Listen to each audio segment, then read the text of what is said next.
Good morning. Last class में हमने utility theory पे अपनी क्लास एंड करी थी। हम ये पढ़ रहे थे स्टूडेंट्स, बेसिकली अभी तक हमने कैपिटल बजटिंग में क्या पढ़ा है कि जो आपने कैपिटल बजटिंग इंटर में सीखा था उसमें आपने दो फैक्टर को इग्नोर किया था।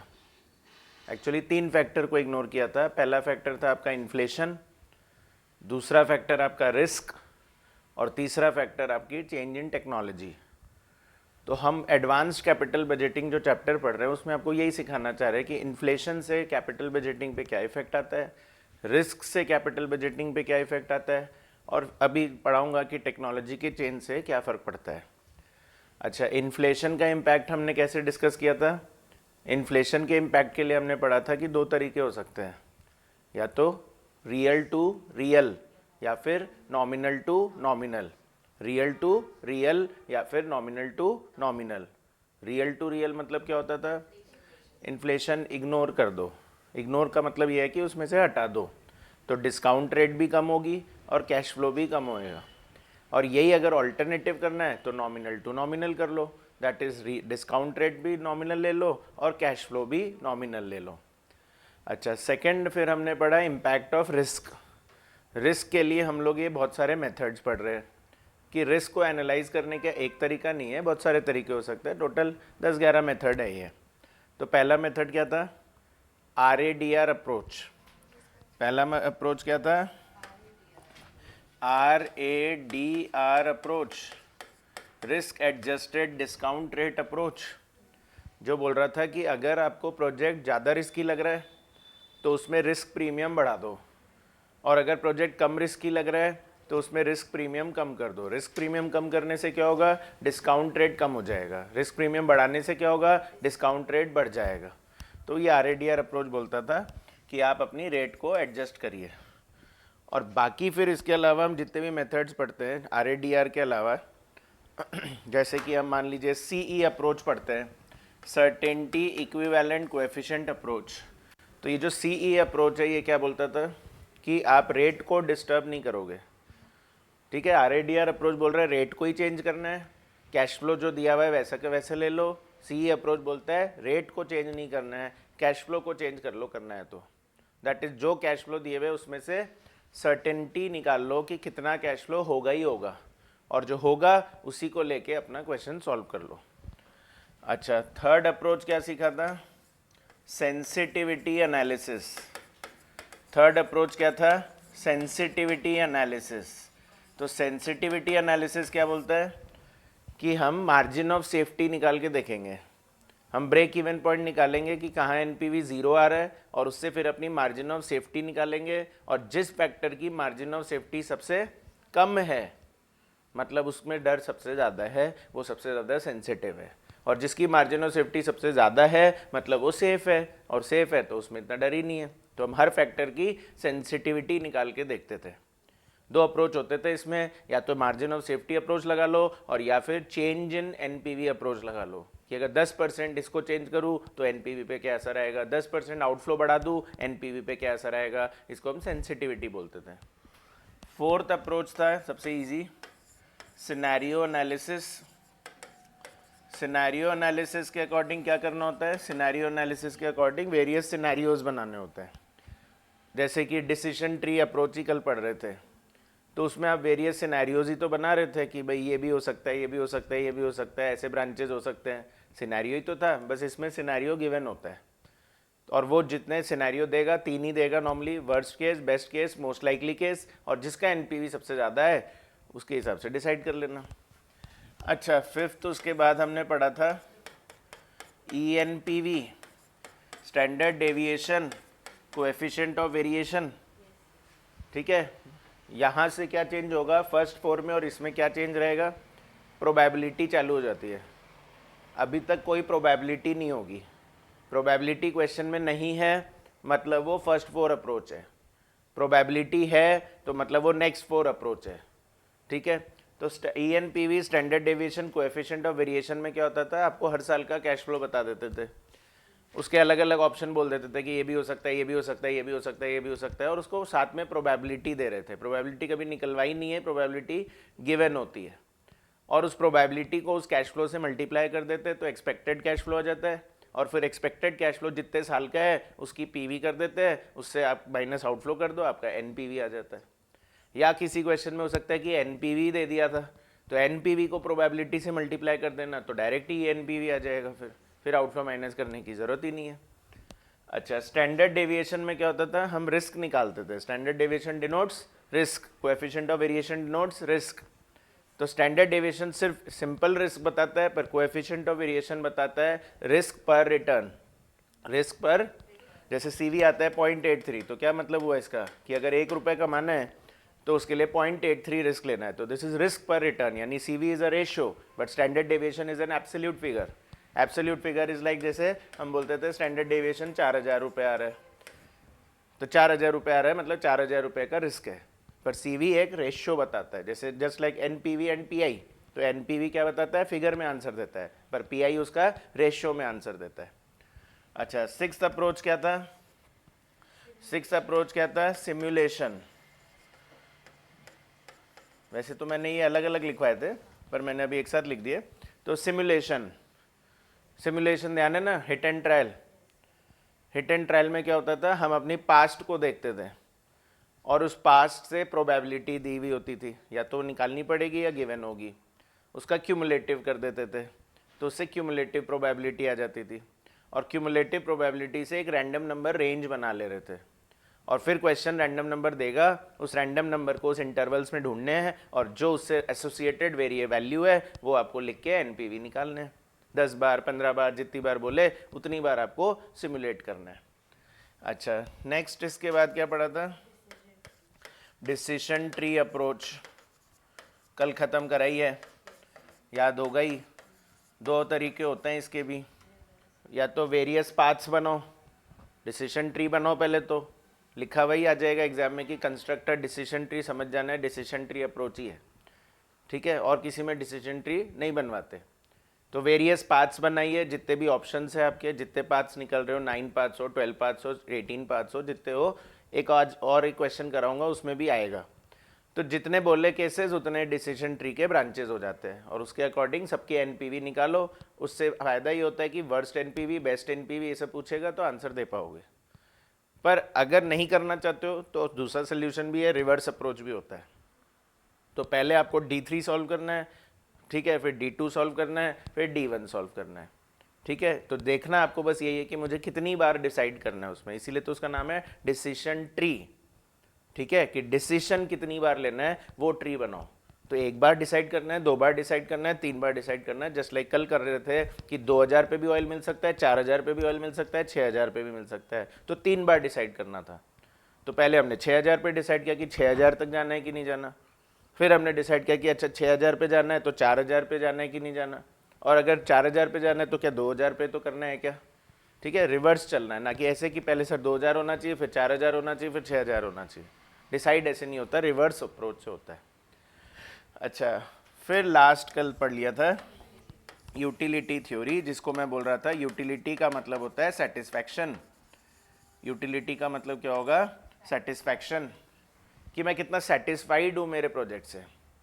तो जैसे मैं बोलूँ कि मैं 10 लाख रुपए कमा रहा हूँ, तो क्या यूटिलिटी हाई होनी चाहिए, डिपेंड करेगी, डिपेंड करेगी कि आप अग्रेसिव हो या आप कंजर्वेटिव हो या मॉडरेट हो। जस्ट लाइक मैंने बोला कि पहली बार 10 लाख कमाऊंगा तो वो तो बहुत अच्छा है, पर अगर हर महीने ही 10 लाख को मैं कमा रहा हूँ तो कहीं ना कहीं यूटिलिटी कम हो जाती है, उसी 10 लाख की यूटिलिटी रिड्यूस हो जाती है। तो ऐसा भी नहीं होता कि 10 लाख कमा रहे तो हाई यूटिलिटी, तो अब अगर 20 लाख कमाएंगे तो डबल ही होगी यूटिलिटी, डबल नहीं होगी, यूटिलिटी प्रोपोर्शनेटली कम हो जाती है, क्योंकि law of diminishing marginal utility लग जाता है, ठीक है। तो जैसे हम कल बोल रहे थे कि पॉजिटिव 10,000 कमा रहे तो यूटिलिटी 100, पॉजिटिव 10,000 कमा रहे तो यूटिलिटी, तो अगर मैं बोलूँ कि मैं 20,000 कमा रहा हूँ तो 200 थोड़ी हो जाएगा, ठीक है। तो एक टेबल आपको गिवन होगी, यूटिलिटी की टेबल आपको गिवन होगी, और उसके साथ प्रोबेबिलिटी दी हुई होगी, प्रोबेबिलिटी को यूटिलिटी से मल्टीप्लाई करना,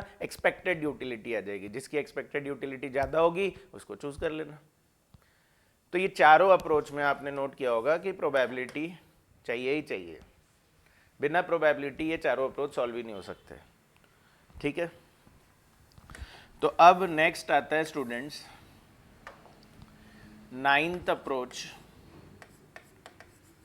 that is abandonment evaluation. 9th approach is abandonment evaluation. abandonment evaluation, इसमें हम यूज करेंगे क्वेश्चन नंबर 45 को.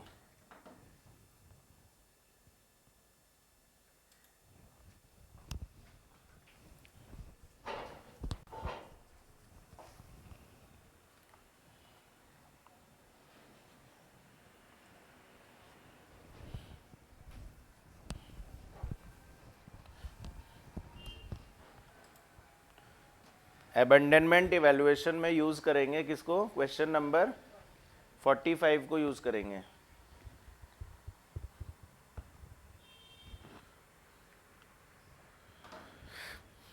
फोर्टी फाइव में क्या है, मैं पहले आपको अपने वर्ड्स में बता देता हूँ. अबंडन मतलब क्या होता है? क्या लगता है अबंडन मतलब क्या होता होगा? छोड़ना किसी चीज को, किसी चीज को बंद कर देना इज कॉल्ड अबंडन कर देना. तो हम लोग क्या बोल रहे हैं कि हम अगर पैसा लगाएंगे किसी प्रोजेक्ट में तो डर रहता है कि पता नहीं नुकसान नहीं हो जाए. तो अबंडनमेंट इवैल्यूएशन बोलता है कि नहीं, आप एक बार प्रोजेक्ट लगा के तो देखो. आपको जब भी लगे कि नुकसान होने वाला है तब अबंडन कर देना. इसका मतलब ये थोड़ी कि प्रोजेक्ट लगाओ ही मत. ठीक है, अभी तक तो हम बोल रहे हैं पहले ही सोच लो लगाना है कि नहीं लगाना है. पर अबंडनमेंट इवैल्यूएशन बोल रहा है कि पहले साल तो आप लगा दो, क्योंकि आपको पहले साल इतना डर नहीं होगा. आपको रिस्क जो होगा वो फ्यूचर में होगा, सेकेंड ईयर में, थर्ड ईयर में, फोर्थ ईयर में, फिफ्थ ईयर में. तो वेन एवर यू फील कि अब अगर आगे कंटिन्यू किया तो नुकसान होगा, और अगर अभी बंद कर दूं तो सैल्वेज वैल्यू लेके निकल जाऊंगा, तो फिर आगे नुकसान करने से बेटर तो यही है कि अभी बेच के चले जाओ. ठीक है, देखो मैं पढ़ाता हूँ.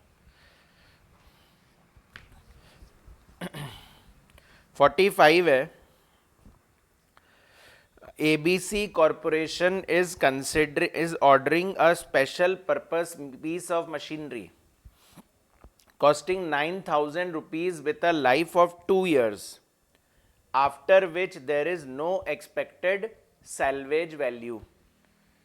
The possible incremental cash flows are as given below.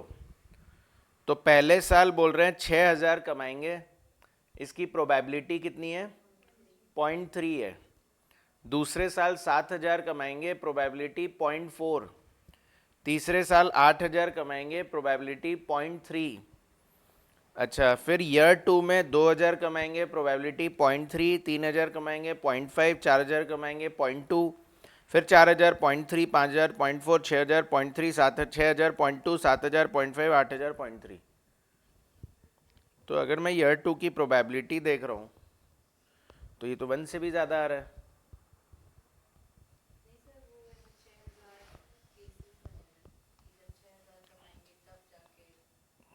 मतलब डिसीजन ट्री है. डिसीजन ट्री के जैसे ही तो हो गया कि अगर पहले साल 6,000 होगा तो उसके 3 ब्रांच है.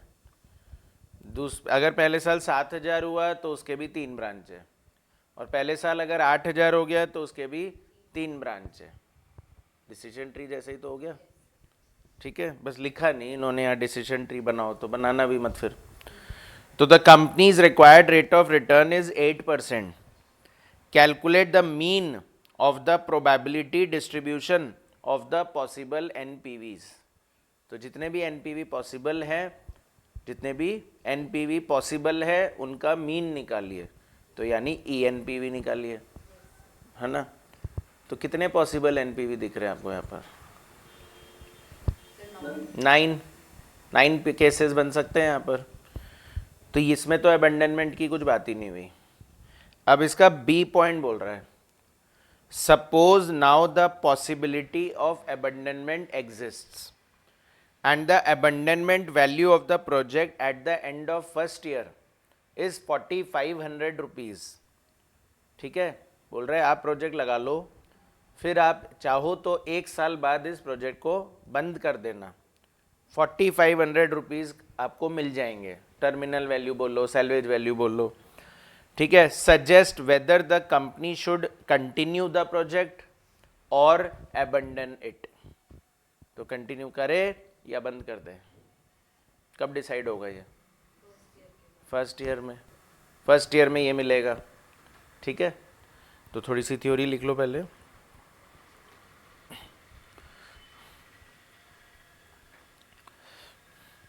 लिखिए, it is possible that after acceptance of a project, it is possible that after acceptance of a project, comma, it may be found that at a later stage,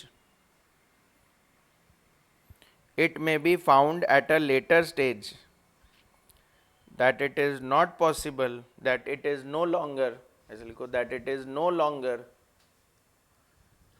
it is possible that after acceptance of a project, आगे क्या लिखा है? It may be found that the project is at a later stage, the project is no longer viable, even if its economic life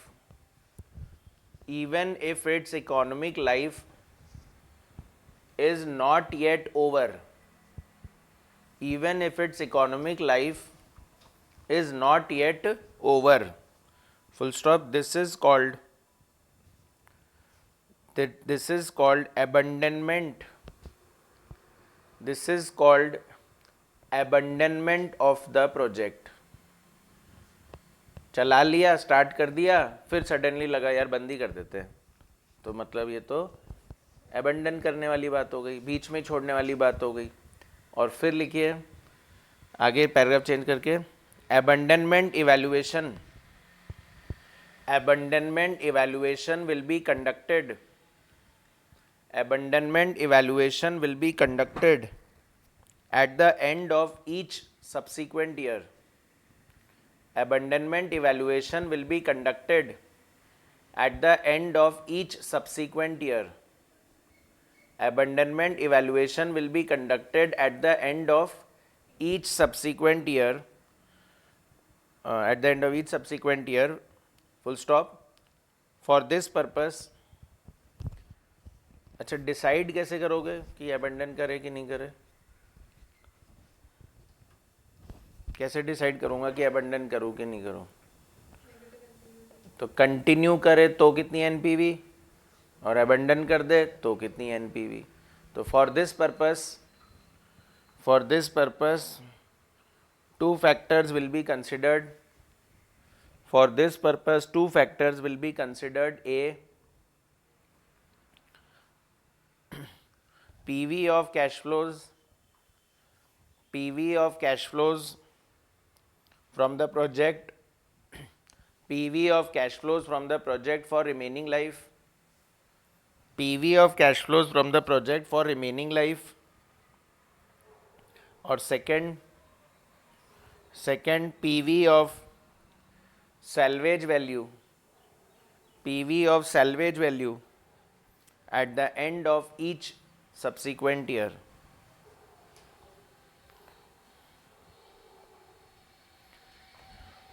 PV of cash flows at the end of each subsequent year and PV of salvage value at the end of each subsequent year. ठीक है, कितना तो cash flow आएगा future में remaining life में, उसकी PV, और salvage value कितनी आएगी, उसकी पीवी. अच्छा, दोनों में से जो ज़्यादा होगा उसके हिसाब से डिसाइड हो जाएगा. तो अगर सैल्वेज वैल्यू ज़्यादा मिल रही है तो अबंडन कर दो, और अगर कैश फ्लो की वैल्यू ज़्यादा आ रही है तो कंटिन्यू कर लो. तो लिखिए नेक्स्ट लाइन में, if PV of salvage value is found to be higher, if PV of salvage value is found to be higher if PV of salvage value is found to be higher, comma, then abandon the project. Then abandon the project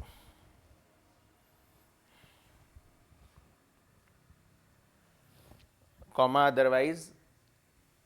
otherwise continue with the project, comma, otherwise continue with the project. और actually ये जो topic पढ़ा रहा हूँ ना students, ये third topic को भी सूट करता है. थर्ड टॉपिक है impact of change in technology. Technology तो चेंज होती रहती है, ठीक है. तो अब मान लीजिए मैंने कोई मशीन खरीदी, ठीक है, लाइफ उसकी 5 साल है, 2 साल बाद टेक्नोलॉजी बदल गई, ठीक है, नई मशीन आने लग गई. तो क्या मैं उसी पुरानी को ही कंटिन्यू करता रहूं या नया ले आऊं? तो हम सोचेंगे ना कि यार दूसरे को भी इसको हटा देते हैं, नया ले आएंगे. तो उसको आप लोग बोलते थे रिप्लेसमेंट डिसीजन, ठीक है, उसी को बोलते हैं रिप्लेसमेंट. तो फिर हम पुराना उसमें हटाते हैं और नया लाते हैं. पर जब हम अबेंडनमेंट इवैल्यूएशन पर्टिकुलरली बोल रहे हैं तो बस हम बोल रहे हैं पुराने को हटा दो. नया की बात नहीं हो रही है कि नया लाना है कि नहीं लाना, पर पुराने को तो हटाओ, ठीक है. तो इसी से हमारा अगला टॉपिक बनेगा एक्चुअली. तो 45 कर रहे थे. अच्छा, किसी को हो कि सर यूटिलिटी में आपने एक ही क्वेश्चन कराया था. तो एक्चुअली क्या है कि मैंने एक ना मिसलेनियस क्वेश्चंस का सेक्शन भी बना रखा है. 45 के बाद ही आप देखोगे मिसलेनियस क्वेश्चंस लिखे हुए हैं, वो आपकी प्रैक्टिस के लिए ही है. तो उसमें 46 भी है, 47 भी है, ये यूटिलिटी के ही क्वेश्चंस है ना. तो प्रैक्टिस करने के लिए आप और कर लो. बाकी टॉपिक वो छोटा सा ही था, इसलिए मैंने एक पे ही एंड कर दिया. मतलब वो ऐसे कोई बहुत इंपॉर्टेंट नहीं है कि हम उसमें बहुत टाइम वेस्ट करें. 45 में 2 पार्ट है. तो मैं डायग्राम बना तो रहा हूँ, पर वैसे डायग्राम बनाना नहीं है ना. तो आउटफ्लो कितने का बोल रहा है? 9,000 रुपीज़ का आउटफ्लो होगा. और बोल रहा है उससे 3 केस बनेंगे. तो या तो पहले साल कमाएंगे 6,000, और या फिर कितना कमाएंगे 7,000, और या फिर कितना कमाएंगे 8,000. प्रोबेबिलिटी क्या है? 0.3, 0.4, 0.3. और फिर बोल रहे 6,000 कमा रहे हो तो 3 केस है, 7,000 कमाओगे तो 3 केस है, 8,000 कमाओगे तो 3 केस है.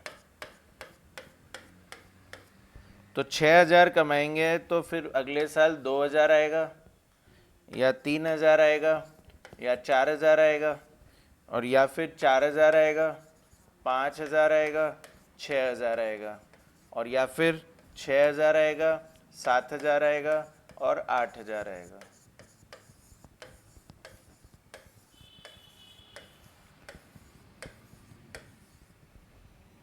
और प्रोबेबिलिटी क्या है?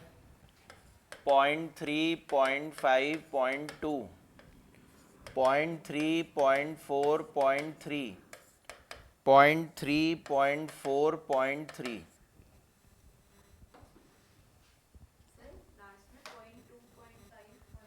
ओह सॉरी, मैंने सेम लिख दिया. 0.2, 0.5, 0.3, 0.2, 0.5, 0.3.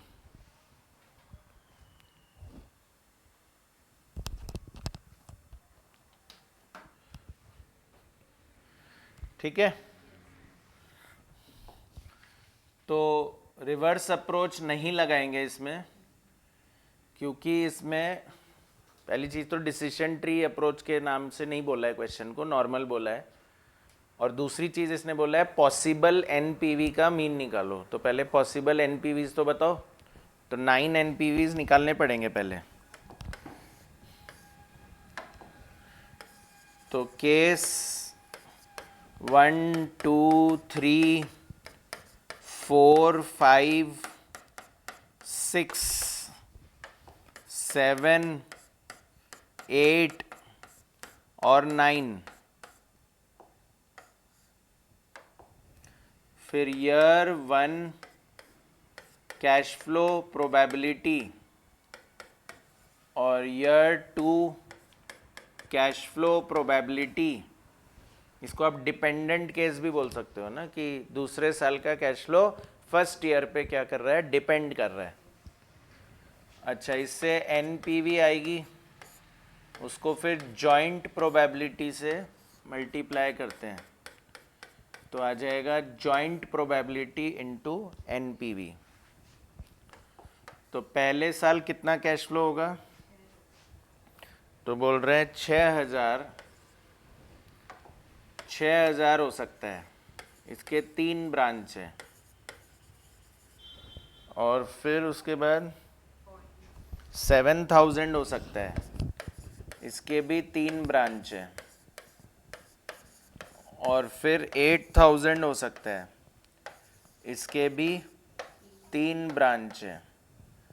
प्रोबेबिलिटी है 0.3, 0.3, 0.3, फिर 0.4, 0.4, 0.4, फिर 0.3, 0.3, 0.3।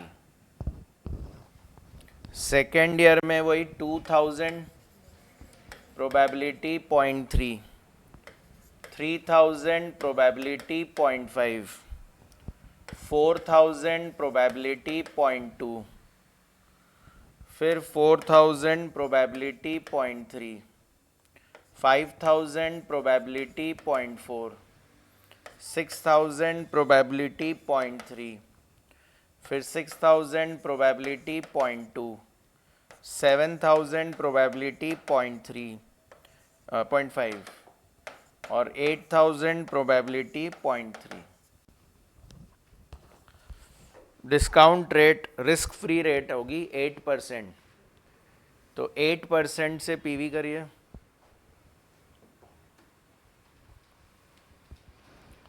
पहले साल का पीवी फैक्टर क्या आता है,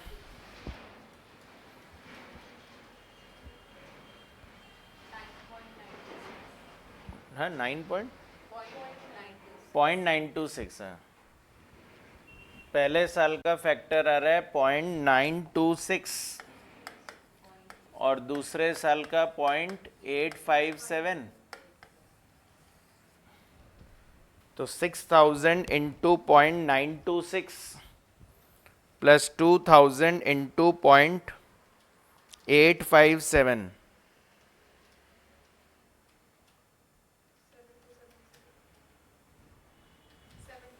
आउटफ्लो माइनस कर दिया, माइनस आउटफ्लो 9,000 रुपीज,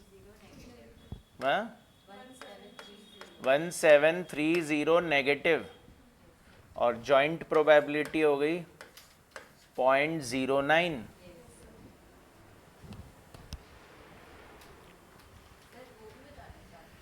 नहीं, लास्ट में बता देना, वो तो मेमोरी में जाएगा ना।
हुआ? क्या क्या एनपीवी है बताइए?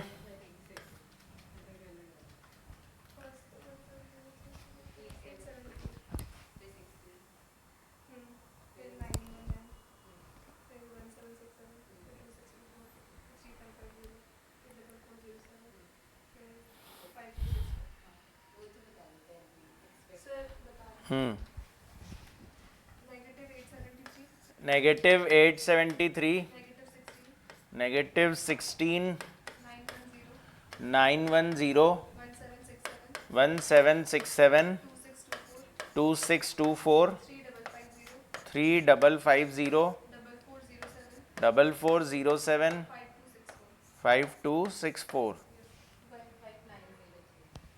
और जॉइंट प्रोबेबिलिटी हो गई 0.15, 0.06, 0.12, 0.16, 0.12, 0.06, 0.15, 0.09। टोटल 1 ही आना चाहिए। जॉइंट प्रोबेबिलिटी का टोटल 1 ही आएगा। तो अब इसको मल्टीप्लाई करिए एनपीवी से और m प्लस करते जाइए। तो जैसे फर्स्ट 3 है ना, तो उसमें m माइनस करना पड़ेगा आपको। m प्लस की जगह m माइनस लिखना पड़ेगा।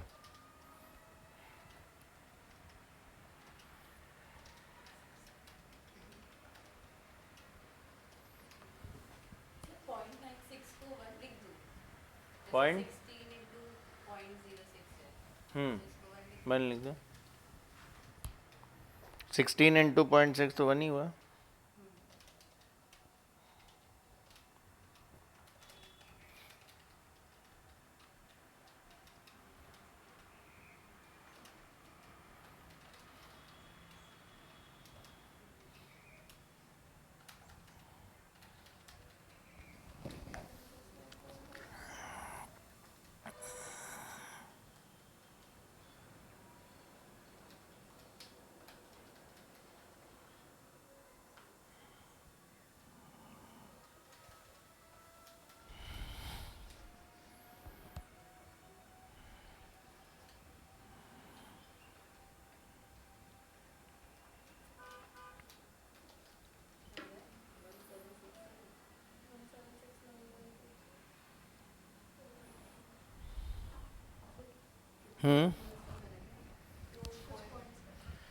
Joint probability into NPV total कितना रहा है? सही है 1767। आपको क्या आ रहा है? हाँ ठीक है 1767। तो ई एन पी वी आ गई। E N P V equals to 1767। E N P V equals to 1767 आ गई। तो ये तो हमारा फर्स्ट पार्ट हो गया ना। फर्स्ट पार्ट हो गया ये, इसमें तो अबंडनमेंट कुछ हुआ ही नहीं। अब इसका सेकंड पॉइंट है जिसमें डिसाइड करना है कि अबंडन करना ठीक रहेगा या कंटिन्यू करना ठीक रहेगा। अच्छा ये प्रोजेक्ट है कितने साल का? 2 साल का। तो प्रोजेक्ट ही 2 साल का है। अबंडनमेंट का डिसीजन कब लेना है? 1 साल के बाद। यानी फर्स्ट ईयर तो निकल गया। अब फिर सोच रहे हैं कि कंटिन्यू करें या अबंडन कर दें। तो मतलब इसमें सिर्फ सेकेंड ईयर काम आएगा। कंपैरिजन किससे होगा कि सेकेंड ईयर कितना कमा रहा हूँ, तो सेकेंड ईयर कितना कमाऊंगा और बेच दूँ तो कितना आएगा। देखो मैं लिखवाया था ना 2 फैक्टर होंगे कि पीवी ऑफ कैश फ्लोज कितनी आएगी रिमेनिंग लाइफ में और सैल्वेज वैल्यू कितनी आएगी। तो सेकेंड पार्ट में अब हम अबंडनमेंट इवैल्यूएशन करेंगे। सेकेंड पार्ट में अब हम अबंडनमेंट इवैल्यूएशन करेंगे। अबंडनमेंट इवैल्यूएशन करेंगे at the end of first year. Abandonment का इवैल्यूएशन होगा फर्स्ट ईयर के एंड में। फर्स्ट ईयर के एंड में डिसाइड करेंगे कि अबंडन करना है कि नहीं करना है। abandonment evaluation at the end of first year. तो स्टूडेंट्स abandonment का इवैल्यूएशन करना है,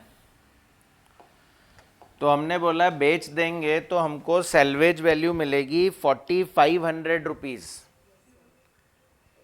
पर अगर कंटिन्यू करे तो कितना मिलेगा? क्यों ज़ीरो? क्यों नहीं, सैल्वेज वैल्यू तो ज़ीरो मिलेगी। कैश फ्लो कितनी मिलेगी? ENPV, एक्सपेक्टेड ENPV तो 2 साल का मिला के है।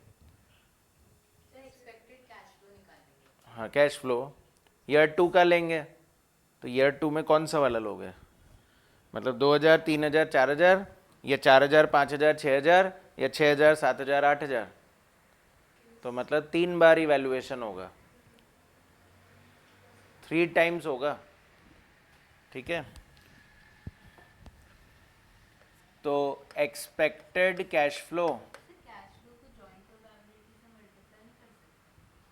नहीं समझे नहीं आप। हम फर्स्ट ईयर को सेकेंड ईयर से ज्वाइन करते हैं या सेकेंड ईयर को ही सेकेंड ईयर से ज्वाइन कर देते हैं? फर्स्ट ईयर और सेकेंड ईयर में सेकेंड ईयर फर्स्ट ईयर पे डिपेंडेंट है, इसलिए ज्वाइन कर देते हैं। सेकेंड ईयर में तो बोल ही यही रहे हैं कि ये 3 अलग अलग चीज़ हैं, या तो ये होगा या ये होगा या ये होगा, ये 3 सेट है, तो 2-3 सेट को कंबाइन कैसे कर दूँ, है ना? तो expected cash flow eight the end of year 2 जो आएगा ना, जो हमारा expected cash flow eight the end of year 2 आएगा, उसकी पीवी कर देंगे। PV of expected cash flow eight the end of year 2। तो कैश फ्लो या तो कितना होएगा, 2000, 3000 और 4000। 2000, 3000, 4000। प्रोबेबिलिटी कितनी है? 0.3, 0.3, 0.5, 0.2। तो प्रोबेबिलिटी इनटू कैश फ्लो, तो 2000 इंटू 0.3, 600, 3000 इंटू 0.5, 1500, 4000 इंटू 0.2, 800। तो एक्सपेक्टेड कैश फ्लो आ गया 2900 रुपीज़ आएगा। तो अगर मैं कंटिन्यू करूँगा तो एक केस है कि मैं 2900 रुपीज़ कमाऊँगा। अगर पहले साल 6000 रहा, नहीं पहले साल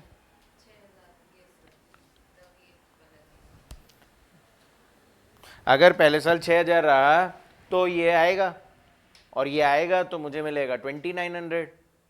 पर अगर मैं बेच दूँ तो, पर कंपैरिजन नहीं है अभी।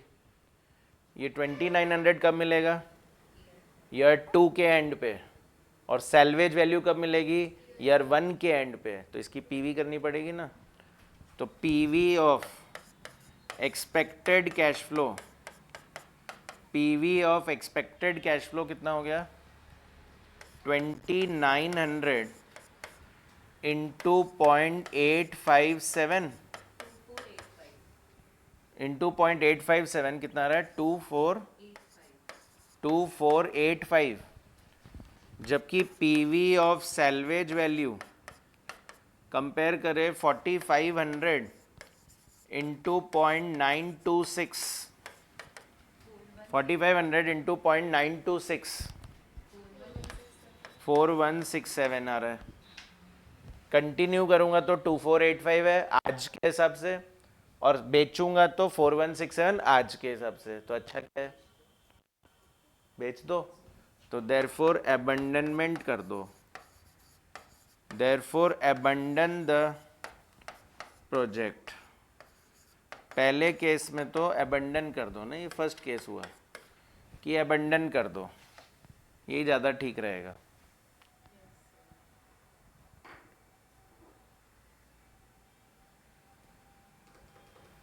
ठीक है, तो वैल्यू ऑफ अबंडनमेंट बोलते हैं इसको। Value of abandonment is 4167।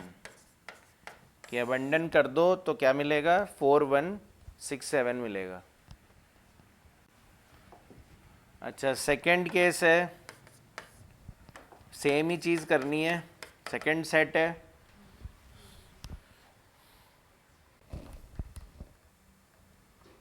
तो सेकंड केस बोल रहा है या तो 4,000 आएगा और या फिर 5,000 आएगा या 6,000 आएगा। प्रोबेबिलिटी है 0.3, 0.4, 0.3। तो प्रोबेबिलिटी इनटू कैश फ्लो, तो 1200, 2,000, 1,800, टोटल कितना होता है 5,000। तो फिर अबंडन नहीं करना चाहिए। PV of expected cash flow will be 5,000 into 0.857, 4,285, और PV ऑफ सैल्वेज वैल्यू तो वो तो सेम ही है 4,167। तो फिर क्या बोले, नहीं करना चाहिए। तो therefore do not abandon the project, do not abandon the project। तो वैल्यू ऑफ abandonment कितना हो गया, वैल्यू ऑफ abandonment इज 0। हम बोल रहे हैं abandon नहीं करेंगे, नहीं चाहिए हमको, abandonment का ऑप्शन नहीं चाहिए, 0 है उसकी वैल्यू हमारे लिए उसकी कोई वर्थ नहीं है abandonment की। और थर्ड में भी 0 ही आएगा एक्चुअली।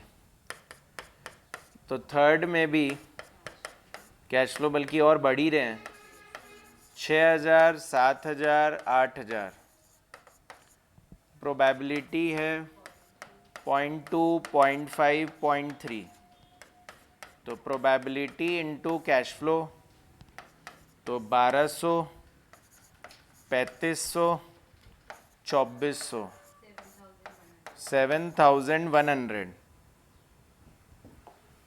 तो PV of expected cash flow is 7,100 into 0.857, 6085। और PV ऑफ सैल्वेज वैल्यू कितनी 4,500, सेम ही आएगा 4,167। तो therefore do not abandon, value of abandonment is 0। तो ये वैल्यू ऑफ abandonment क्यों निकाल रहे हैं, एक्चुअली आपने 3 आंसर दे दिए, नहीं तो कौन सा चूज नहीं करे, इनकी खुद की भी तो प्रोबेबिलिटी है। हाँ, क्योंकि पहले साल 2,000 होगा, 6,000 होगा तो ये होगा ना, पहले साल 7,000 होगा तो दूसरा केस आएगा ना, पहले साल 8,000 होगा तो तीसरा केस होगा ना, तो इनका भी एवरेज हो जाएगा। तो हमने वैल्यू ऑफ अबंडनमेंट निकाल दिए 3। तो या तो पहले साल में कितना आया था 4,167, दूसरे साल में दूसरे केस में 0, तीसरे केस में 0। प्रोबेबिलिटी क्या है पहले केस होने की 0.3, दूसरे केस के होने की और तीसरे केस की। तो प्रोबेबिलिटी इनटू वैल्यू, तो 4,167 इंटू 0.3, 4,167 इंटू 0.3, 1,250, और ये 0 और ये 0। तो फाइनली एक्सपेक्टेड वैल्यू बोलेंगे, एक्सपेक्टेड वैल्यू ऑफ अबंडनमेंट, जैसे एक्सपेक्टेड कैश फ्लो बोलते हैं, जैसे एक्सपेक्टेड NPV बोलते हैं, वैसे expected value of abandonment is 1,250। 1,250 upon 1, तो वो 1,250 ही हो गया।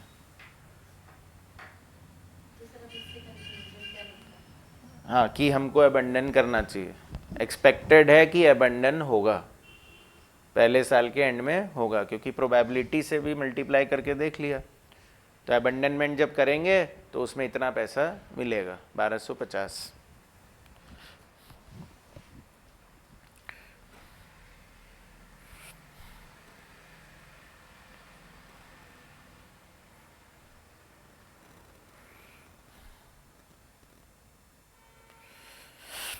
ठीक है, तो अबंडनमेंट का तो एक्चुअली स्टडी मटेरियल में तो कोई क्वेश्चन भी नहीं दिया हुआ था, मैं तो फिर भी आपको एक करवा दिया, थ्योरी में ही लिखा हुआ है वैसे उसमें। तो ये प्रैक्टिकल इसका इस तरह से किया जाता है। तो नेक्स्ट अप्रोच लिखिए आप, लास्ट मेथड। लास्ट मेथड क्या है, चेक करिए, लास्ट मेथड का क्या नाम था? एडजस्टेड प्रेजेंट वैल्यू है ना। तो लिखिए बेस केस एनपीवी,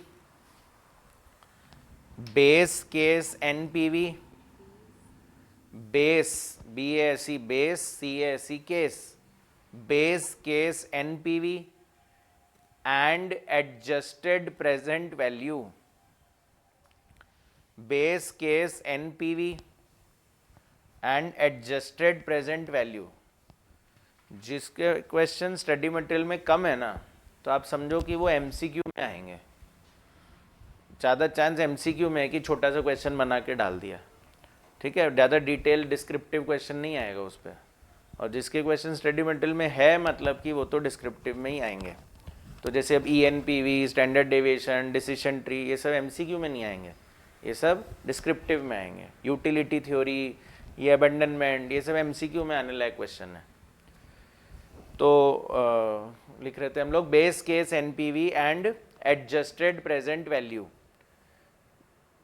मुझे बताओ, जैसे हम बोल रहे थे दिन से कि रिस्क है, प्रोजेक्ट में पैसा लगाने में डर होता है, तो डर मतलब किस चीज़ का है? कि जहां आप पैसा लगा रहे हो वो रिस्क है, या आपने जिनसे पैसा ले लिया है वो रिस्क है? डर किस चीज़ का लग रहा है आपको? कि जहां हम पैसा लगा रहे हैं उसमें डर है, या हमने दूसरों से पैसा लिया है इसका डर है? हाँ, मतलब फाइनेंसिंग में भी रिस्क होता है और इन्वेस्टमेंट में भी रिस्क होता है।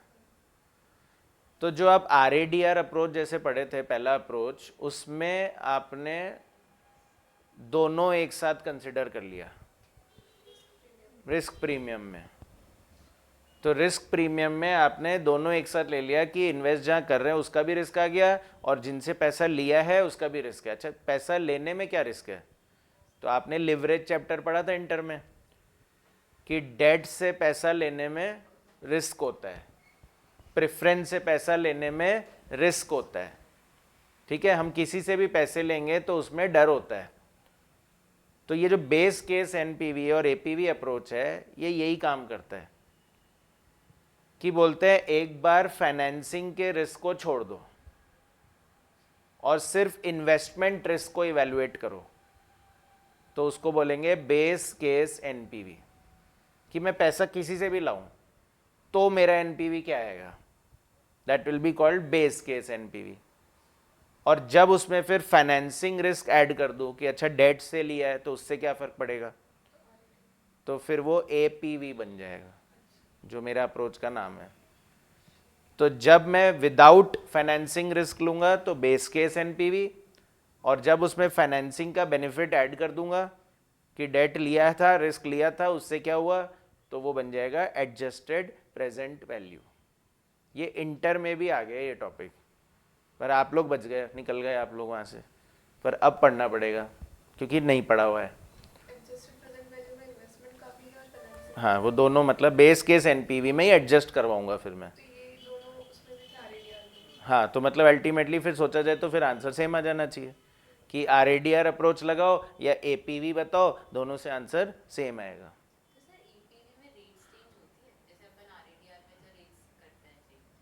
नहीं, जो भी ये रिस्क होगा आपके एक प्रोजेक्ट में तो एक ही रिस्क होगा ना, तो बस वही रिस्क लेना है ना। वो तो 3 प्रोजेक्ट होते थे, XYZ, तो बोलते थे X में कम है कम रेट, Y में कम है कम उससे ज़्यादा रेट। तो इस तरह से प्रोजेक्ट वाइज चेंज कर रहे थे। एक पर्टिकुलर प्रोजेक्ट में तो वही रिस्क रहेगा ना। तो लॉजिकली सोचा जाए तो फिर तो जो हम नॉर्मल एनपीवी निकाल रहे थे और जो एपीवी हम निकालेंगे, दोनों से आंसर सेम ही आना चाहिए, पर आता नहीं है क्योंकि इसमें एक गलती है एपीवी अप्रोच में। तो वो क्या है वही समझाना है आपको, है ना। तो दोनों से सेम नहीं आता है, इसीलिए दो अप्रोच बनाए गए हैं। एपीवी गलत है, इसीलिए ज़्यादा इम्पोर्टेंट नहीं है, इसीलिए लास्ट में पढ़ाते हैं। देखिए समझिए मैं क्या बोलना चाह रहा हूँ। जैसे मान लीजिए मैंने एक प्रोजेक्ट लगाया और प्रोजेक्ट में ना आउटफ्लो जो है वो 1,00,000 रुपीज़ का है। 1,00,000 रुपीज़ का आउटफ्लो है। तो हमने अभी तक आज तक सोचा नहीं कि पैसा लाए किससे, ठीक है, पर इंटर में तो पढ़ा हुआ है ना कि पैसा अलग अलग जगह से लाते हैं। तो एक बार मान लो हमने पूरा पैसा इक्विटी से लिया है। किससे लिया है ना, कोई रिस्क नहीं होता उसमें। Equity is a safest instrument for company. Company के लिए तो सबसे सेफ है। फर्स्ट डे पढ़ाते हैं एफएम में ये कि डेट अच्छा है या प्रेफरेंस अच्छा है या इक्विटी अच्छा है। तो डेट में कंपनी का रिस्क होता है, इक्विटी में कंपनी का कोई रिस्क नहीं होता।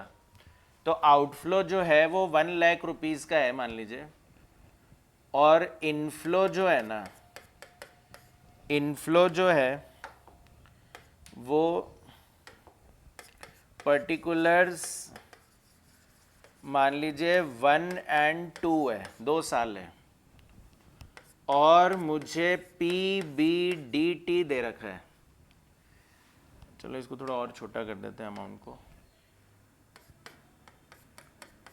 आउटफ्लो जो है ना वो 5,000 रुपये का ही है। तो PBDT मुझे दे रखा है कि पहले साल 4,000 होगा और दूसरे साल 3,000 होगा। ये मेरी PBDT है, ठीक है। PBDT समझते हो आप लोग, sales minus variable cost is contribution minus fix cost और एक्सक्लूडिंग डेप्रिसिएशन, तो बोल देते हैं PBDT। क्या माइनस करते हो इसमें से? हाँ, टैक्स कैसे? अच्छा वो आप बोल रहे हो माइनस कर देंगे टैक्स और प्लस कर देंगे टैक्स शील्ड ऑन डेप्रीसिएशन, ठीक है। चलो माइनस कर देते हैं टैक्स एट द रेट 30%। तो 30% टैक्स माइनस कर दिया तो 1,200, और इसमें कितना आ गया 900। तो PAT तो 2,800 एंड 2,100, और फिर इसमें प्लस हो जाएगा टैक्स शील्ड ऑन डेप्रीसिएशन। तो चलो SLM मान लेता हूँ, 5,000 मैंने इन्वेस्ट किया है, ठीक है, डिवाइड बाय 2 तो 2,500 रुपये का डेप्रीसिएशन हो गया। 2,500 पे 30% का टैक्स शील्ड होगा, तो 2,500 का 30% कितना आएगा? 750, और अगले साल भी 750। तो इससे मेरा CFAT आ जाएगा, कैश फ्लो आफ्टर टैक्स। कितना आया? अरे ऐड करना है, 3,550 एंड 2,850। तो बताइए अब इसकी PV किससे करोगे आप? डिस्काउंट रेट से, है ना, डिस्काउंट रेट से। डिस्काउंट रेट मतलब कॉस्ट ऑफ कैपिटल से। तो कॉस्ट ऑफ कैपिटल में किसकी कॉस्ट लोगे? कॉस्ट ऑफ कैपिटल बेसिक में भी बताया था आप लोगों को कि उसमें KO बोलते हैं उसको, उसमें KD भी होता है, KP भी होता है, KE भी होता है, KR भी होता है। पर मैंने जैसे कि बोला कि मैं एज्यूम कर रहा हूँ कि मैंने पैसा सिर्फ किससे लिया है? इक्विटी से। तो फिर मैं क्यों KD और KP की सोचूं, मैं तो KE लूँगा ना। तो PV factor at the rate KE, तो मान लीजिए KE आपका 10% है, KE इक्वल टू 10% है। तो 10% से करेंगे तो कितना आएगा? 0.909, 0.826। तो प्रेजेंट वैल्यू आ जाएगी 3,550 इंटू 0.909, 3,227, और 2,850 इंटू 0.826, 2,354। टोटल PV आ जाएगी, और माइनस कर दूँ आउटफ्लो तो 581 की NPV आ रही है। तो इससे क्या पता चला कि मैं डेट नहीं भी लूंगा ना तो भी मेरे प्रोजेक्ट में फायदा है ना। मतलब इन्वेस्टमेंट तो ये सही है कि पैसा कहीं से भी लाओ आपके प्रोजेक्ट में फायदा होगा। तो ये पर्टिकुलरली सिर्फ इन्वेस्टमेंट रिस्क को इवैल्यूएट किया आपने, पैसा किससे ला रहे ये नहीं सोचा, बस खाली जो लगा रहे हैं उसमें फ़ायदा है कि नहीं है यही डिसाइड किया। इसी को बोलते हैं बेस केस एनपीवी। तो जब आप किसी भी प्रोजेक्ट का इवैल्यूएशन सिर्फ इक्विटी के पॉइंट ऑफ व्यू से कर रहे हो, उसमें डेट को प्रेफरेंस को इंक्लूड नहीं कर रहे हो, that will be called as base case NPV. Clear है? अब मैं बोलूँ नहीं 5,000 रुपये में 2,500 रुपये का तो डेट ही था और 2,500 रुपये की इक्विटी है, दोनों ने लगाया 1:1 में, तो क्या लगता है एनपीवी बढ़ेगा या कम होगा? कम हो जाएगा। क्यों लगा ऐसा कम हो जाएगा? अगर मैं इसमें केडी इंक्लूड कर लूंगा तो डिस्काउंट रेट बढ़ेगी। गलत, ध्यान ही नहीं है आपको कुछ। चलो कैश फ्लो तो बात की बात है, पहले तो हम डिस्काउंट रेट में ही गलत बोल गए। जब मैं केडी को इंक्लूड करता हूं तो हम लोग फिर केडी और केई का एवरेज कर देते थे, उसको डायरेक्ट प्लस नहीं करते हैं कि 10 + 8 18, वो 10 + 8 डिवाइड बाई 2 हो जाएगा, बल्कि डिस्काउंट रेट कम हो जाएगी। और हाँ, डेट का रिस्क बढ़ रहा है, डेट का रिस्क बढ़ रहा है तो वही तो केडी में इंक्लूडेड है कि उसके रिस्क के हिसाब से ही तो मैंने केडी कैलकुलेट किया है।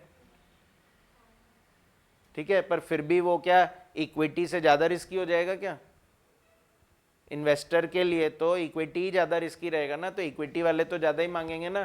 केई को थोड़ी एक्सीड कर जाएगा आपका केडी, पड़ा हुआ है ना, that is the cheapest source, और जिसमें से आपका एक रीज़न भी सही है, टैक्स बेनिफिट भी मिल जाता है। तो केडी तो आफ्टर टैक्स हो जाता है ना, तो हो जाता है केडी कभी कोई 15%, पर जब उस पर टैक्स बेनिफिट लगाते हैं तो नीचे आ जाता है, बोले तो ऊपर मत चढ़ नीचे आ जा, क्योंकि उस पर टैक्स बेनिफिट मिल जाता है। तो केडी का सबसे बड़ा एडवांटेज ही उसका टैक्स बेनिफिट है, और जिसकी वजह से केडी हमेशा केई से छोटा होता था, ये इंटर में पढ़ाते थे। KD is the cheapest source, है ना, इसीलिए तो वो एक कैपिटल स्ट्रक्चर नाम से एक चैप्टर था जो बोलता था debt is the cheapest source, इसलिए डेट जितना बढ़ाओगे उतना अच्छा रहेगा। ठीक है, डेट लेना अच्छा ही होता है, लिवरेज तो चैप्टर ही ये सिखा रहा था, रिस्क लोगे तभी तो फायदा मिलेगा। तो एनपीवी कम नहीं होएगा, एनपीवी बढ़ेगा। टैक्स बेनिफिट मिलने की वजह से केडी कम हो जाएगा, तो मेरा केई और केडी जब मर्ज होएगा तो केओ बनेगा वो, और केओ बनेगा तो उससे रेट कम हो जाएगी, तो पीवी और बढ़ेगी, और प्लस यहां भी टैक्स बचेगा आपका इंटरेस्ट देने से। तो देखो मैं बताता हूं कैसे होगा। मान लीजिए अगेन, अब हम आउटफ्लो तो बोल रहे हैं, पर अब हम उसमें बोल रहे हैं डेट भी है और इक्विटी भी है। डेट ने 2,500 रुपये दिए और इक्विटी ने भी 2,500 रुपये दिए। ठीक है, तो इनफ्लो पर्टिकुलर्स 1 and 2, तो PBDT, अब की बार PBDIT बोल देता हूँ, इंटरेस्ट भी तो देना बाकी है। तो PBDIT 4,000 और 3,000, अच्छा, माइनस इंटरेस्ट, तो मान लेते हैं जैसे 2,500 पे 8% इंटरेस्ट देना है, तो 200 रुपये हमको इंटरेस्ट भी देना है हर साल, तो इससे मेरा PBT आ जाएगा 3,800 और 2,800। टैक्स लगा दो 30%, टैक्स लगा दो 30%, 1140 840, तो PAT इज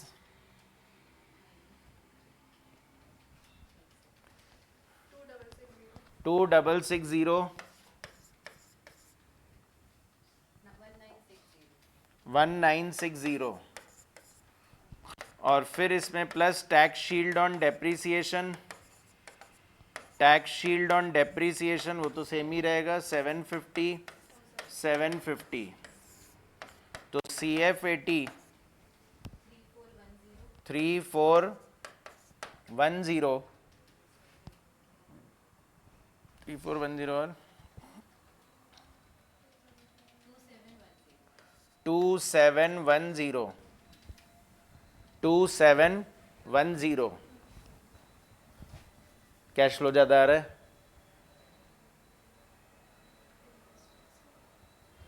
ठीक है, कैश फ्लो बढ़ गया, बल्कि सब कुछ तो सेम था, पर क्या हुआ, मेरा टैक्स कम चला गया। टैक्स कम हो गया ना इंटरेस्ट देने की वजह से। अच्छा, इसकी पीवी करोगे, या चलो एक काम करो, ऐसा करो, ये कैश फ्लो था, इसमें लोन को भी रीपे कर दो, कि हमने डेट को उसका लोन भी चुका दिया, इसी में से लोन भी दे दो। 2500 रुपये का लोन है, तो 2500 रुपये लास्ट ईयर में वापस कर देते हैं। तो बताओ नेट जो बचेगा अब किसके लिए बचेगा? इक्विटी के लिए बचेगा।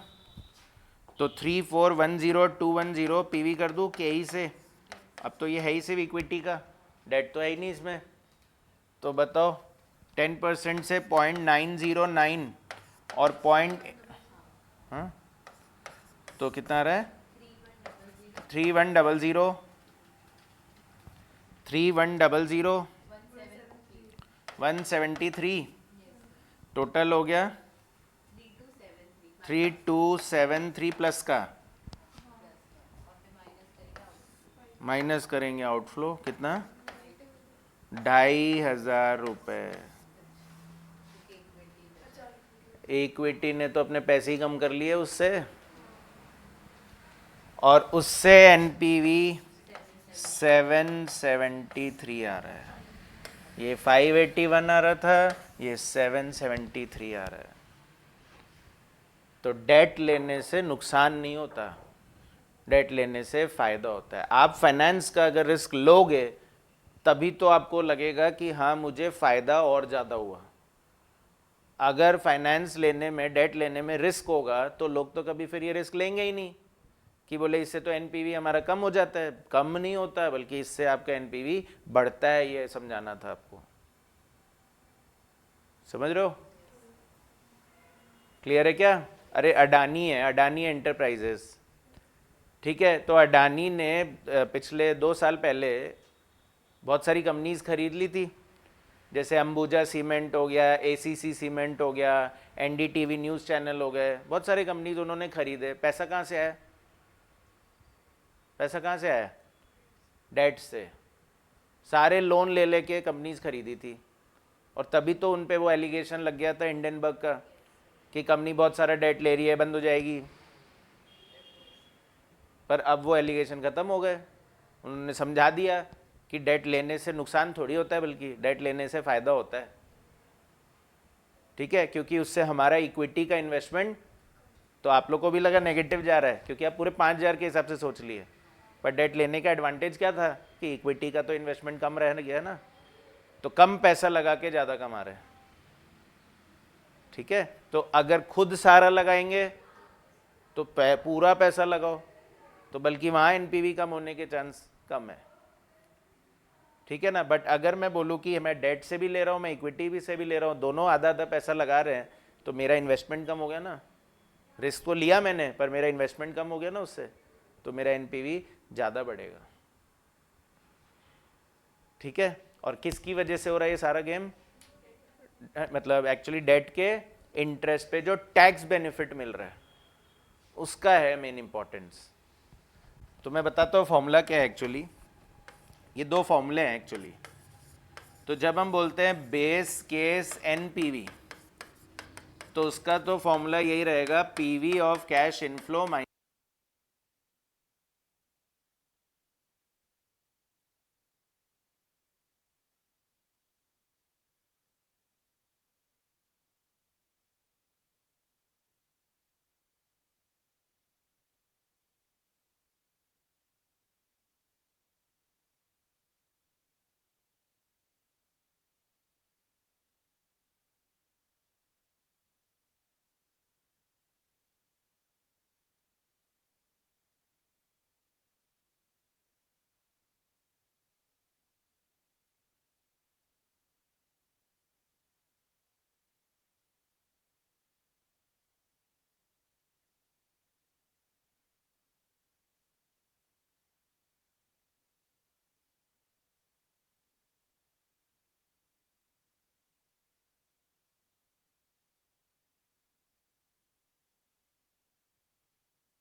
हाँ स्टूडेंट्स, तो मैं ये बोल रहा था कि दो फॉर्मूले हैं ये। तो बेस केस एनपीवी नॉर्मल, जिसको आप एनपीवी बोलते हो, बस इसमें ध्यान ये रखना होता है कि हम सिर्फ मानेंगे हमने इक्विटी से ही पैसा लिया है। क्वेश्चन चाहे कितना ही बोलता रहे लोन लिया है लोन लिया है, पर हम उसको इक्विटी का ही फंडिंग मान लेंगे। और फिर वो बोल तो रही है कि लोन लिया है, यानी फाइनेंस का रिस्क भी है। तो फाइनेंस का रिस्क है तो फिर आप निकालेंगे उससे एडजस्टेड प्रेजेंट वैल्यू, और एडजस्टेड प्रेजेंट वैल्यू का फॉर्मूला हो जाता है base case NPV plus tax shield on PV of tax shield on interest. Base case NPV में क्या ऐड कर लेना भाई? आपको क्या फ़र्क लगा इन दोनों में, बस ये बता दो आप। तो इंटरेस्ट के टैक्स का है ना, इंटरेस्ट दे रहे हो तो लोन भी तो लेट चुका रहे हो, तो ठीक है वो 200 400 रुपये जो दिया है वो उस टाइम का फ़र्क हो गया वो तो, पर अल्टीमेटली उस 200 पे मेरा टैक्स भी तो बचा। 60 रुपये पहले साल बचा, 60 रुपये दूसरे साल बचा, 120 रुपये तो वैसे ही बढ़ गया। तो 581 में अगर मैं 120 रुपये ऐड कर दूँ, करो एक बार 581 में 120 रुपये ऐड करो, 700 रुपीज़ तो ऐसे ही हो जाता है ये, और थोड़ा बहुत पीवी का फ़र्क हो जाता है। तो वही बोल रहा हूँ, प्लस कर देंगे सिर्फ क्या, PV of tax shield on interest, कि डेट लेने से उनको इंटरेस्ट देंगे तो उस पर टैक्स बचेगा, तो ये मेरा फ़ायदा हो गया। अच्छा एक केस और सोचो कि मैंने पैसे ही सिर्फ डेट से लिए, क्या लगता है एनपीवी क्या होगा? पैसे लिए ही सिर्फ डेट से हैं, इक्विटी वालों से तो लिए ही नहीं है। हाँ, फर्स्ट केस में तो कम है, सेकंड केस में बढ़ गया। तो अब मैं बोल रहा हूँ मैं पैसा ही सिर्फ डेट से ले रहा हूँ, तो वो और बढ़ेगा। डेट जो है वो 5,000 रुपये का ले रहे हैं अब हम, पूरा डेट हो गया। तो 1 and 2 पीबीडीटी 4,000 3,000, इंटरेस्ट माइनस करेंगे 400 400, तो इससे मेरा PBT 5,600 and 2,600 minus tax at the rate 30%, 1,680 780, PAT हाँ कौन सा? अच्छा 3,600 ना, 4,000 माइनस 400 3,600, तो 3,600 पे टैक्स लगा 30%, 1,080 2520 2520 and 1820।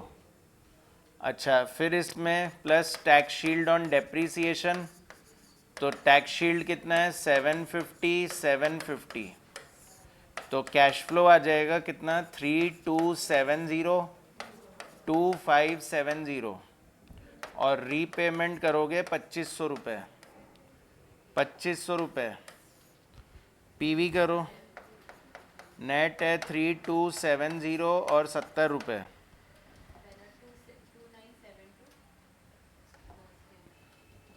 PV factor at the rate, अब 10% से थोड़ी करोगे, अब तो 8% से ही करेंगे, है ही सिर्फ डेट का, तो 8% से करो 0.926 0.857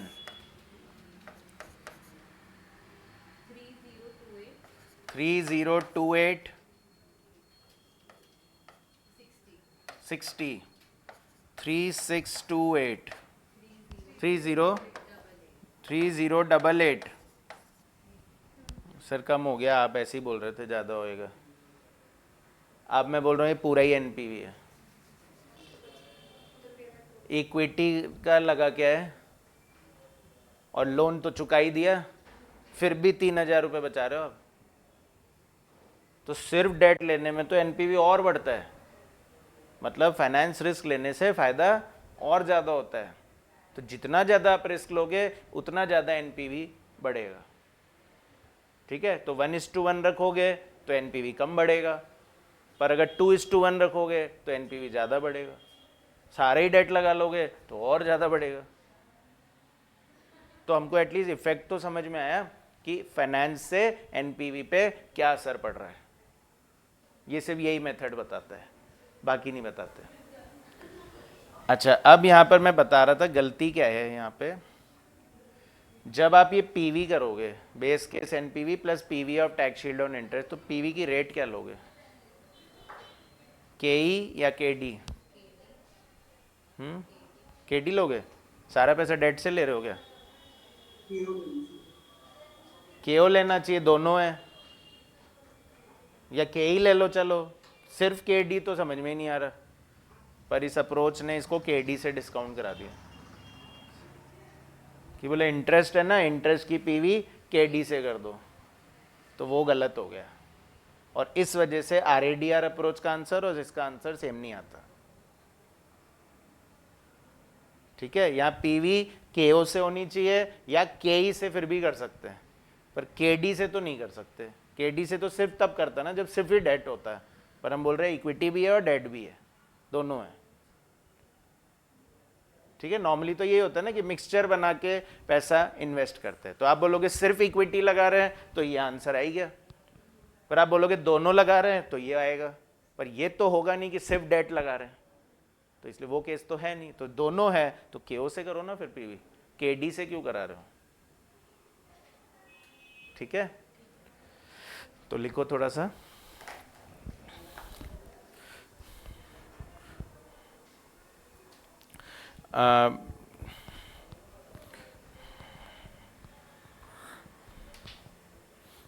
लिखिए, we know that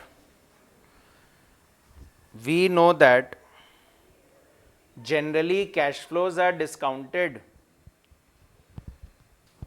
We know that generally cash flows are discounted using overall cost of capital. We know that cash flows are discounted using overall cost of capital. एक बार याद हो तो फॉर्मेट बनवाया था मैंने एकदम स्टार्टिंग में, देखो जरा, बेसिक्स में लिखवाया था कैपिटल बजटिंग का फॉर्मेट, एकदम स्टार्टिंग में, फर्स्ट या सेकेंड डे। तो उसमें लास्ट में कैश फ्लो CF80 को मल्टीप्लाई किया था पीवी फैक्टर से। तो PV factor at the rate क्या लिखा था? PV factor at the rate लिखा ही नहीं था, पर करा किससे हमेशा? केओ से। वहाँ लिखो PV factor at the rate KO, PV factor at the rate KO, या अगर सिर्फ इक्विटी लगाओगे तो केई, पर दोनों लगाओगे तो नॉर्मली केओ। तो we know that cash flows are discounted using overall cost of capital, that is KO. Full stop, full stop. Further we can incorporate the risk. Further we can incorporate the risk. We can incorporate the risk in the cost of capital. Further we can incorporate the risk in cost of capital using RADR approach. और अगर आपको लग रहा है risk ज़्यादा है तो rate को और बढ़ा लो, कॉस्ट ऑफ कैपिटल को और बढ़ा लो यूजिंग RADR अप्रोच। फिर पैराग्राफ चेंज करके लिखिए, however instead of adjusting RADR approach, instead of adjusting the discount rate, we can use an alternative approach. We can use an alternative approach. We can use an alternative approach called adjusted present value approach, called adjusted present value approach, which separates which separates which separates the which separates the base case NPV, which separates the investment decision, which separates the investment decision and financing decision, which separates the investment decision and financing decision. तो मैं सिर्फ investment की सोचूं तो मैं base case NPV से काम चला लूंगा, और मैं सोचूं अच्छा ये डेट को मिला ले तो क्या होगा, तो उससे फिर एपीवी निकाल लूंगा. ठीक है. तो नेक्स्ट लाइन में लिखिए नोट लिखिए, if project is financed only by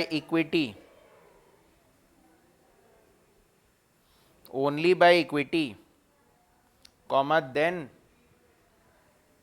the investment decision is made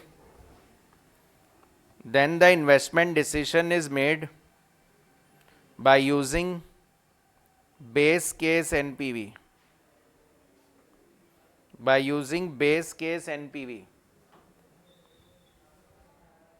Or second, note number 2, if the project is financed by both debt and equity,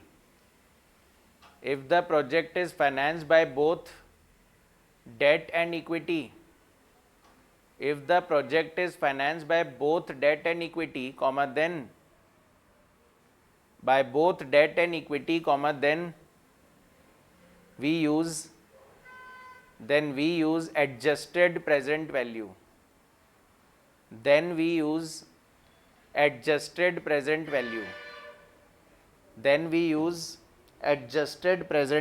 bracket में APV. तो फिर फॉर्मूला लिख लो, base case NPV equals to PV of cash inflow minus outflow, जो normal आप लोग आज तक कर रहे थे. आपने तो कभी सोचा ही नहीं ना कि उसमें डेट है कि नहीं है, तो बस नॉर्मल जो कर रहे थे वो बेस केस एनपीवी है. पर फिर अगर आप बोल दे कि नहीं डेट भी तो ले रखा है, तो डेट ले रखा है, तो APV adjusted present value equals to base case NPV plus PV of tax shield on interest, और इसमें माइनस होता है पीवी ऑफ फ्लोटेशन कॉस्ट. वो याद है कॉस्ट ऑफ कैपिटल चैप्टर पढ़ते थे कि भाई डेट ले रहे हैं, डिबेंचर्स इशू वगैरह कर रहे हैं, तो उस पर फ्लोटेशन कॉस्ट लग जाता है, कभी कभी इशू एक्सपेंसेस लग जाते हैं. तो वो जो फ्लोटेशन कॉस्ट है, ठीक है, वो क्या आपका आउटफ्लो है, तो उससे एनपीवी कम होएगा, तो इसलिए माइनस. तो टैक्स शील्ड से एनपीवी बढ़ेगा तो वो प्लस, और फ्लोटेशन कॉस्ट से एनपीवी कम होगा इसलिए माइनस. और कभी कभी इसको हम लोग आफ्टर टैक्स भी कर देते हैं, जैसे इंटर में तो नहीं करते थे आप लोग, पर फ्लोटेशन कॉस्ट जो आप पे कर रहे हो, क्या वो भी एक खर्चा ही है, तो वो भी खर्चे के जैसे जब दिखाऊंगा तो उस पर भी तो टैक्स बच जाएगा मेरा, तो आफ्टर टैक्स. ठीक है, कि उसका भी तो बेनिफिट हो गया, तो या तो प्लस करो tax shield on flotation cost, या इसी को डायरेक्ट आफ्टर टैक्स बोल लो. तो ये इंस्टीट्यूट सोल्यूशन वेरी करता रहता है, कभी वो इसमें आफ्टर टैक्स ले लेता है, कभी वो इसमें आफ्टर टैक्स नहीं लेता है. ठीक है, मतलब पुराने कोर्स में पहले, अभी बीच में तो था ही नहीं है चैप्टर, पर जब पहले होता था तब इंस्टीट्यूट कभी इसमें आफ्टर टैक्स लेता था, कभी नहीं लेता था. ठीक है, तो मतलब दोनों ही ऑप्शन है, आप ले भी सकते हो, आप नहीं भी ले सकते हो. ठीक है, एक क्वेश्चन से समझते हैं. देखो,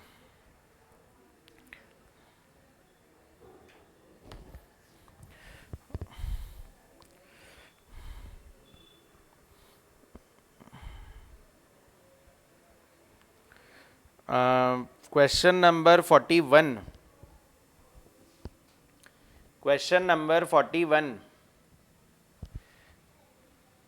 बोल रहा है given the following data calculate base case NPV and adjusted present value. अच्छा, एक नोट तो लिखवाना ही भूल गया कि ये जो पीवी ऑफ टैक्स शील्ड करना है, ये करना किस रेट से है? केडी से। लिख लीजिए नोट नंबर 3 और PV of tax shield on interest, PV of tax shield on interest will be calculated using KD bracket में बिफोर टैक्स। अच्छा, उसको आफ्टर टैक्स भी नहीं करा, सिर्फ KD से पीवी कर दो, आफ्टर टैक्स भी नहीं करवा रहा उसको, जबकि KD हमने पढ़ा है हमेशा आफ्टर टैक्स लेते हैं। तो बोल रहा है 41, given the following data, calculate the base case NPV and the adjusted present value। तो कैश आउटफ्लो प्रेजेंट में कितना है? 96 लाख रुपीज, और कैश इनफ्लो फर्स्ट ईयर में 30 लाख, सेकेंड ईयर में 68 लाख, थर्ड ईयर में 24 लाख। तो नॉर्मली आउटफ्लो इनफ्लो दिया हुआ है और सैल्वेज वैल्यू और दे दी। फिर नीचे बोल रहा है the project is finance by equity of 46 lakh rupees and balance being raised at 12% per annum and relevant flotation cost being 1% of the loan amount. जैसे शार्क टैंक में नहीं होता क्या आजकल? तो कोई आया, बोला फाउंडर कि मैं कंपनी लाया हूँ, मुझे 1 करोड़ रुपए चाहिए। तो शार्क्स को नहीं समझ में आ रहा होता तो वो क्या बोलते हैं? 50 लाख इक्विटी दे देंगे, 50 लाख डेट दे देंगे एट 12% पर एनम। ठीक है, तो वही बोल रहा है कि 96 लाख में 46 लाख तो कौन लगाएंगे? इक्विटी, और बाकी 50 लाख हम लोग क्या करेंगे? लोन लेंगे। ठीक है, 12% पे इंटरेस्ट होगा और इस पे 1% का क्या लगेगा? Flotation cost. तो मतलब आप 50 लाख का डेट मत ले लेना, आपको थोड़ा सा ज़्यादा लेना पड़ेगा, क्योंकि अगर आप 50 लाख लोगे तो उस पर 1% कट जाएगा।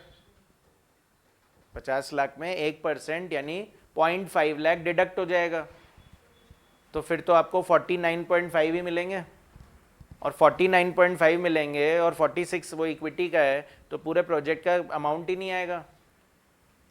तो हम क्या बोलेंगे? लोन थोड़ा ज़्यादा लो, तो 50 को 99% के लिए मानो, तो 50 डिवाइडेड बाय 99% कितना आएगा? 50.505। अरे 50.505, तो लोन लोगे 50.505 का, जिससे 0.505 फ्लोटेशन में चला जाएगा, तब भी नेट में 50 तो आएगा, क्योंकि नेट चाहिए 50 अपने को। अच्छा, कॉर्पोरेट टैक्स रेट 40% है और केई आपको 16% दे रखा है। तो क्या करेंगे हम पहले बेस केस एनपीवी निकाल लेंगे नॉर्मली। ठीक है, ये मत सोचो कि उसमें डेट है, और फिर आपको लग रहा है कि अच्छा हमने 50 लाख का 50.50 का लोन ले रखा है, तो उस पर इंटरेस्ट जाएगा, और इंटरेस्ट जाएगा तो उस पर टैक्स बचेगा, तो वो आप एनपीवी में बल्कि ऐड करना, उससे एनपीवी बढ़ेगा। और जो फ्लोटेशन कॉस्ट 1% का दे रहे हो 0.505, वो उसमें से माइनस करोगे। समझे क्या?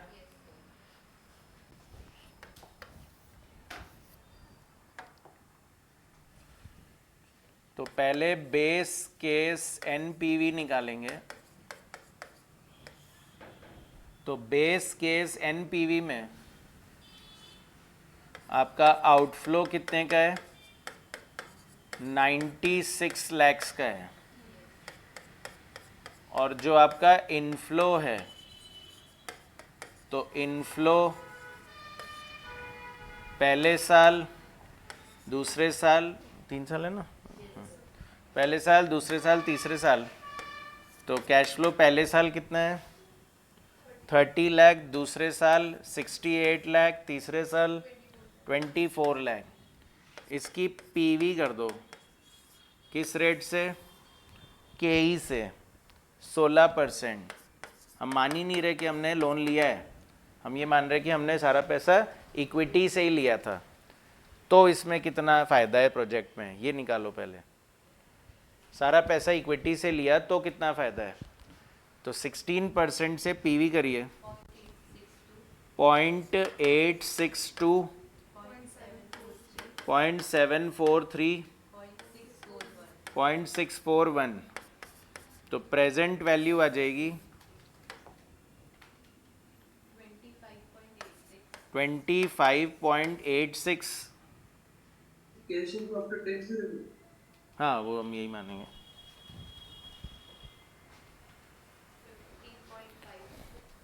50.52। ये मत सोचो कि टैक्स इसलिए दे रखा है कि कैश फ्लो में से माइनस करना है, ये सोचो कि टैक्स इसलिए दे रखा है कि टैक्स शील्ड लेना है ना, टैक्स शील्ड और इंटरेस्ट लेना है।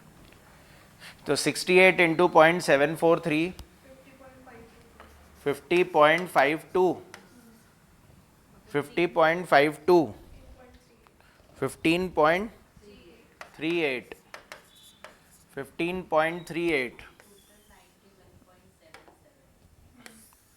तो टोटल पीवी ऑफ CF80 कितना बोल रहे हो? 91.77। इसमें प्लस होगा पीवी ऑफ सैल्वेज वैल्यू। अच्छा, आप ऐसे भी कर सकते हैं कि थर्ड ईयर में सैल्वेज वैल्यू पहले ही ऐड कर देते, फिर उसकी पीवी कर देते, एक ही बात है। तो पीवी ऑफ सैल्वेज वैल्यू, तो सैल्वेज वैल्यू 10 लाख इंटू 0.641 6.41, तो टोटल हो जाएगा 98.18। ठीक है, तो ये आपकी पीवी ऑफ इनफ्लो आ गई। तो पीवी ऑफ इनफ्लो इज 98.18, तो एनपीवी आएगा, बेस केस एनपीवी आएगा। बेस केस एनपीवी बोलना ज़रूरी है इसको, क्योंकि ये डेट है फिर भी आपने उसको इग्नोर किया है, तो यू शुड से कि हमने अभी फाइनेंस पार्ट को इग्नोर किया है, अभी हम सिर्फ इन्वेस्टमेंट डिसीजन ले रहे हैं। तो यानी फ़ायदा तो है, अगर डेट से पैसा नहीं ले तो फ़ायदा तो है, तो अगर डेट से पैसा ले तो फ़ायदा और है, और ज़्यादा फ़ायदा है, क्योंकि इक्विटी का इन्वेस्टमेंट कम होता जाता है उतना। तो सेकंड पॉइंट में एपीवी निकालें अब। तो एपीवी के लिए क्या करना है, पहले लोन का अमाउंट निकालो। तो लोन अमाउंट कितना होगा, कितना होगा 96 माइनस 46 डिवाइडेड बाय 99%। ये समझ में आया ना, डिवाइड बाय 99 क्यों करवा रहा हूँ, क्योंकि अगर मैं 50 लाख का लोन लूँगा तो 1% तो कट जाएगा, तो फिर पूरा प्रोजेक्ट 96 लाख का कैसे बनेगा। तो 96 minus 46 divide by 99% is 50.505 lakhs 50.505 lakhs. अच्छा, इंटरेस्ट लोन के अमाउंट पे ही तो लगता है, तो वो इसीलिए निकाला है कि जिससे इंटरेस्ट निकाल सकूं। तो लोन 50 लाख का नहीं है, 50 लाख का 12% नहीं लगेगा, 50.50 का 12% लगेगा। तो इंटरेस्ट इज इक्वल्स टू 50.505 का 50%, सॉरी 12%, 6.06 लाख का हर साल इंटरेस्ट लगेगा। इंटरेस्ट पर एनम हो गया ये, तो इस पे टैक्स बचेगा। तो tax shield on interest, tax shield on interest 6.06 का 40% कितना होता है, 2.42 लैक्स का टैक्स शील्ड होगा हर साल।